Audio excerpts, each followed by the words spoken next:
دنیا میں ساری چاہتیں کسی کی بھی پوری نہیں ہوتی. یہ تو ہو ہی نہیں سکتا کہ آپ جو چاہیں وہ ہو جائے. لوگ وزیر اعظم بنتے ہیں، جیل میں چلے جاتے ہیں. حقیقت ہے یہ.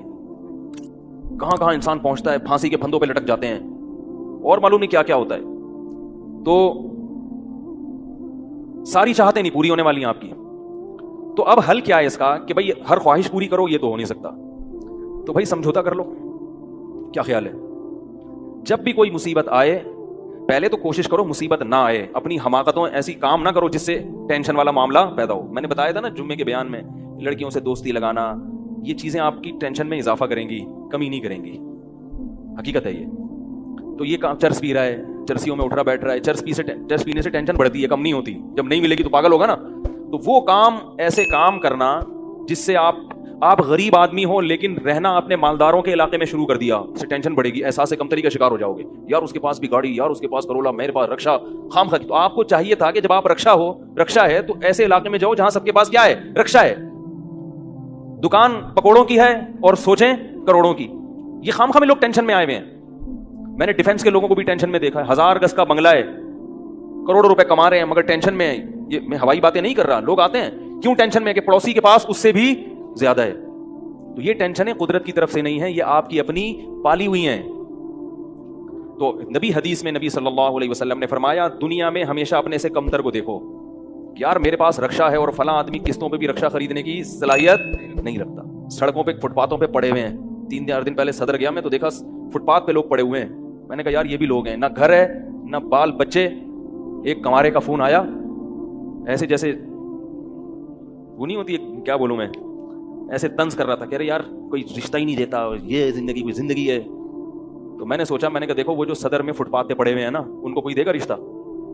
میں نے کہا تمہیں ابا نے گھر میں رکھا ہوا ہے، روٹی پانی پنکھا سب مل رہا ہے، دعا کرتے ہیں اللہ کوئی انتظام کر دے. نہیں کر رہے تو ان لوگوں کو دیکھو جن کو روٹی پانی بھی نہیں مل رہا. تو اپنے سے کمتر کو دیکھا جائے دنیا کے معاملے میں، اس سے آپ احساس کمتری کا شکار نہیں ہوں گے.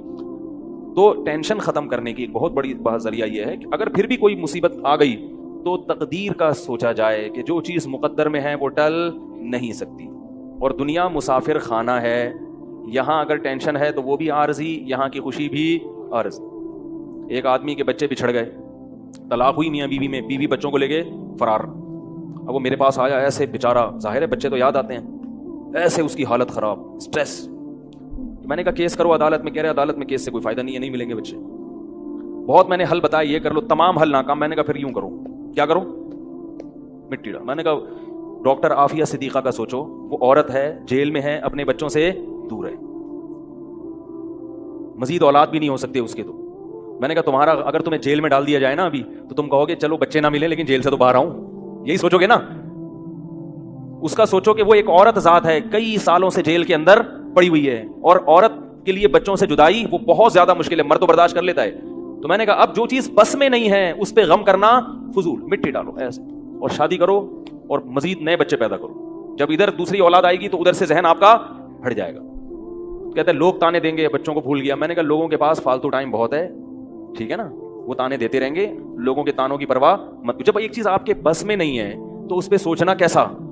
یہ بھی ایک بہت بڑا نسخہ ہے سکون کا کہ جو چیز آپ کے اختیار میں نہیں ہے اس کے بارے میں سوچنا بند کر دو. دیکھو نوح علیہ الصلوۃ والسلام اپنے بیٹے کی ساری زندگی تربیت کرتے رہے مگر وہ کافر نکلا. آخری وقت میں نوح علیہ السلام کو اپنے بیٹے پر کتنا پیار آیا کہ میری کشتی میں سوار ہو جا.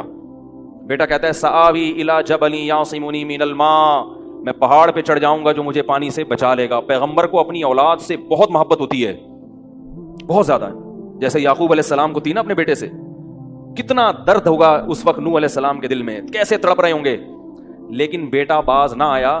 وحال بینہم الموج فکان من المغرقین، ایک موج آئی اور اس کو غرق کر دیا. نوح علیہ السلام نے اللہ سے دعا مانگی ان ابنی من اہلی، اے اللہ میرا بیٹا میرے اہل و عیال میں سے ہے، تو نے تو وعدہ کیا تھا تو میرے اہل و عیال کا خیال کرے گا. اللہ نے کیا فرمایا انہ لیس من اہلک، یہ تیرے اہل میں سے نہیں ہے، اس کا عمل ٹھیک نہیں ہے. فلا تسألنی ما لیس لک بہ علم، دوبارہ یہ سوال مجھ سے مت کرنا. اب یہ نہیں کہ نوح علیہ السلام بیٹھ گئے اور یہ کیا ہو گیا اور یہ تو بس. نوح علیہ السلام نے فوراً استغفار کیا. اعوذ بک ان اسألک ما لیس لی بہ علم، اے اللہ میں تجھ سے پناہ مانگتا ہوں ایسی چیز کی، میں تجھ سے ایسا سوال کروں جس کی دلیل میرے پاس نہیں. بس بھول گئے. اب یہ تھوڑی کہ روتے رہیں بیٹھ کے. بھائی جو چیز بس میں نہیں ہے چھوڑ دو. تو ہم بہت ساری چیزوں کی ٹینشن لیتے ہیں جو ہمارے اختیار میں نہیں ہے.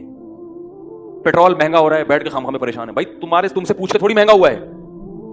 غم کرنے سے اگر وہ سستا ہو جائے تو رو. میرے پاس تھی کاواساکی جی ٹی او 125. آپ کو پتا ہے کیا بائک تھی وہ؟ ہم نے بھی بڑے شوق پالے ہیں ایک زمانے میں. میں اس میں پیٹرول ٹھیک ٹھاک ڈلتا تھا. اب جب پیٹرول مہنگا ہوتا تو سب سے زیادہ متاثر میں ہوتا تھا اس سے. 50 والوں کو کچھ نہیں ہوتا تھا. تو میں ایک دفعہ پیٹرول پمپ گیا, میں نے پیٹرول ڈلوایا اس میں, تو اس نے کہا وہ 5 روپے پر لیٹر بڑھ گیا ہے. مجھے بڑا غصہ آیا. میں نے ساتھ والے سے کہا, میں نے کہا یار یہ کیا مذاق ہے یار, ہر تھوڑے دن بعد 5 روپے بڑھ رہا ہے, تو آپ کو غصہ نہیں آیا؟ اس نے کہا صرف میرے لیے تھوڑی بڑھ رہا ہے, پوری قوم کے لیے بڑھ رہا ہے نا. تو مجھے اس کی بات بڑی اچھی لگی. اس نے کہا میرے اکیلے کے لیے بڑھے تو مجھے غصہ ہے, سب کے لیے بڑھ رہا ہے تو چلو ٹھیک ہے. اس دن کے بعد سے اب تک پیٹرول بڑھنے پر مجھے غصہ نہیں آیا. میں یہی کہتا ہوں یار مجھے ٹینشن لینے سے کیا ملے گا. 100 روپے لیٹر بڑھ جائے, زیادہ زیادہ یہ ہوگا, بہت زیادہ بڑھے گا تو گاڑی بیچ دو. بھائی نہیں, ہمارے کنٹرول سے باہر ہو گئی ہے, گاڑی بیچ دو, دوبارہ آ جاؤ, ٹیکسی پہ آ جاؤ, پھر بھی ہے تو پھر رکشے پہ آ جاؤ, پھر چنچی پہ آ جاؤ, پھر پیدل ہو جاؤ.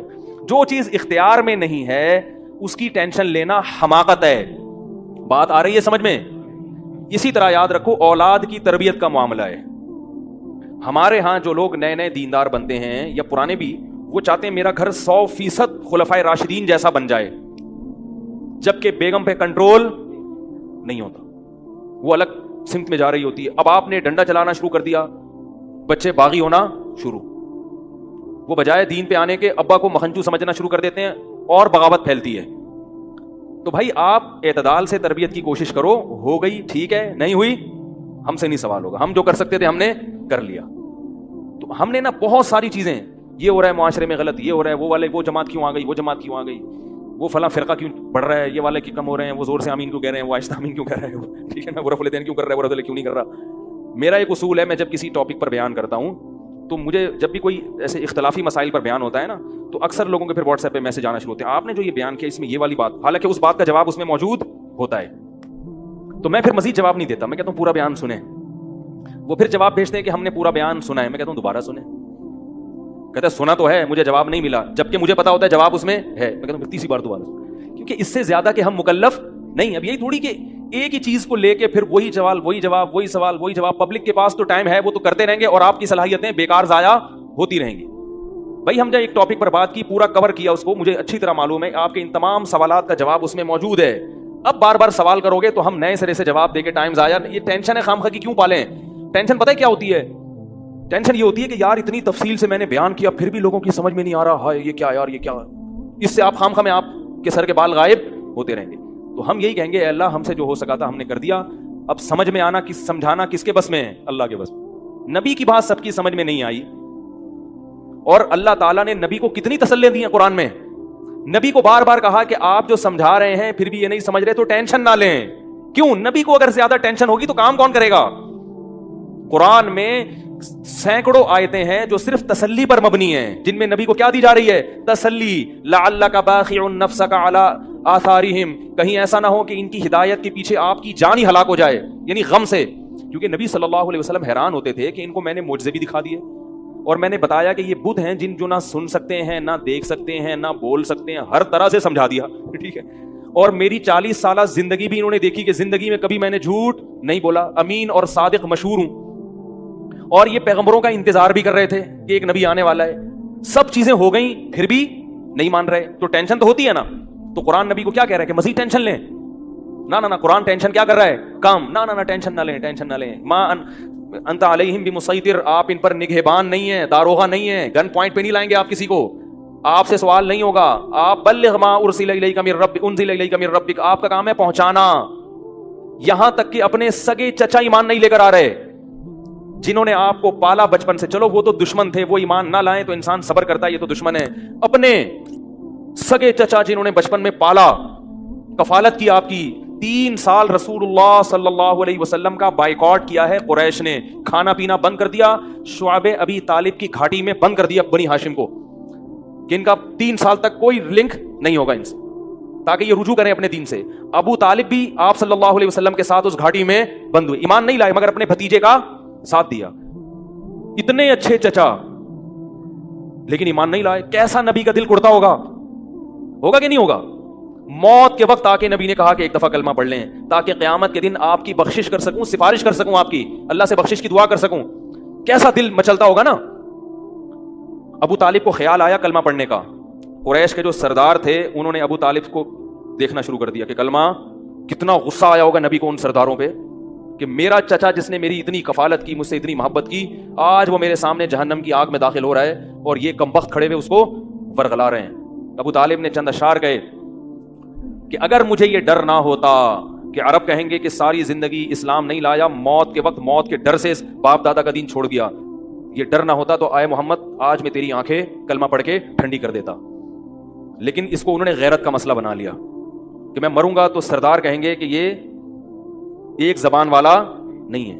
زبان تبدیل کر لی انہوں نے, کرنا تھا تو پہلے ہی مان لاتا نا, اب کیوں. اور وَلَقَدْ عَلِمْتُ بِأَنَّ دِينَ مُحَمَّدٍ مِّن خَيْرِ أَدْيَانِ الْبَرِيَّةِ كُلِّهَا, مجھے یقین ہے کہ محمد جو میرا بھتیجا دین لے کر آیا ہے تمام دنیا کے دینوں میں سب سے افضل ہے. لولا الحذار لولا الملامت او حذار مسبت, اگر ملامت کا خوف یا لوگوں کے برے بھلے کہنے کا خوف نہ ہوتا تو آج میں اپنے بھتیجے کی آنکھیں ٹھنڈی کر دیتا. کیسا دل کوڑا ہوگا میرے بھائی, کیسا, جس کو جہنم کی آگ کا یقین ہے اور ان کو معلوم ہے کہ میرا چچا جہنم کی آگ میں داخل ہونے والا ہے, کیسا تڑپ رہے ہوں گے. اور ابو طالب کی آنکھیں بند ہو گئیں. نبی صلی اللہ علیہ وسلم اتنے غم زدہ ہوئے, اللہ نے پھر کیا دی, تسلی کی آیتیں کہ ٹینشن نہ لو. یہ میں آپ کو کیوں واقعات سنا رہا ہوں کہ جب اتنے بڑے بڑے غم کے واقعات میں اللہ ٹینشن لینے کو پسند نہیں کر رہے, تو ہماری چھوٹی چھوٹی, اس کی پکوڑے کی دکان چل گئی, میری دکان بند ہو گئی, اس کو سواری مل گئی ہے بھائی رکشے میں, مجھے سواری نہیں ملی, ان چیزوں میں ٹینشن لینے کا کیا مطلب. بہت مشکل ہے یار, کیا کریں یار. ہماری ٹینشن یہی ہوتی ہے نا یار, سیٹنگ وہاں چل رہی تھی, ابا نے رشتہ وہاں طے کر دیا, یہ کوئی ٹینشن کی چیز ہے. ٹینشن تو وہ ہے جو نبی کو ہوئی تھی, یہی ٹینشن ہے آج کل. تو نبی کو کس قدر غم ہوا ہوگا, غیرت بھی ہے نبی میں, حیا بھی ہے, محبت بھی ہے, لیکن اللہ کیا کہہ رہے ہیں, ٹینشن نہ لیں. کیوں؟ وہی اصول جو میں نے آپ کو بیان کیا کہ جو چیز اختیار میں نہیں ہے اس پر ٹینشن نہیں لینی چاہیے. انک لا تہدی, یہ آیتیں نازل ہوئیں, من احببت ولکن اللہ یہدی من یشاء, اے محمد جس سے آپ محبت کرتے ہیں اس کو ہدایت دینے کے مالک نہیں ہے. محبت الگ چیز ہے, ہدایت ہمارے ہاتھ میں ہے, آپ کے ہاتھ میں نہیں ہے. اب اگر نبی اسی غم کو لے کے بیٹھے رہتے تو کہاں سے دعوت اور تبلیغ کا کام ہوتا. آپ صلی اللہ علیہ وسلم سے حضرت عائشہ نے پوچھا کہ ابو طالب جو اتنی خدمت کرتا تھا آپ کی, کرتے تھے اور اتنا کچھ انہوں نے کیا, کیا یہ نیکیاں قیامت کے دن کام آئیں گی؟ آپ نے فرمایا ہاں. کتنا کام آئیں گی کہ جہنم کے نچلے طبقے سے اللہ اٹھا کے اوپر والے طبقے میں لے آئے گا, اور پاؤں میں صرف آگ ہوگی مگر اس سے دماغ ایسے کھولے گا جیسے ہانڈی. ابو طالب پورے جہنم کی آگ میں نہیں ہوں گے, صرف ان کے پاؤں جہنم کی آگ میں ہیں. اس سے پتہ چلتا ہے کافر کی نیکیاں کام تو آتی ہیں مگر عذاب کم کرنے میں, عذاب ختم کرنے میں نہیں. بھی ہم دیکھتے ہیں کہ دنیا میں بہت کچھ غلط ہو رہا ہے, دلائل کے انبار لگا دو پھر بھی لوگ نہیں مانتے, اور پھر قواریت, ایک دوسرے پہ تان و تشنی, گھریلو حالات میں گڑبڑ. تو اس میں اگر آپ ٹینشن لینا شروع کر دو گے تو پھر سوائے ڈپریشن کی گولیوں کی ایک نئی ٹینشن لگ جائے گی. جس دن گولی نہیں کھائی اس دن عجیب سا ہو گیا. ڈپریشن کا مریض کو جس دن گولی نہ ملے وہ خود گولی کی طرح بن جاتا ہے, وہ پھر کئی لوگوں کو گولیاں کھانی پڑتی ہیں اس سے بات چیت کے بعد.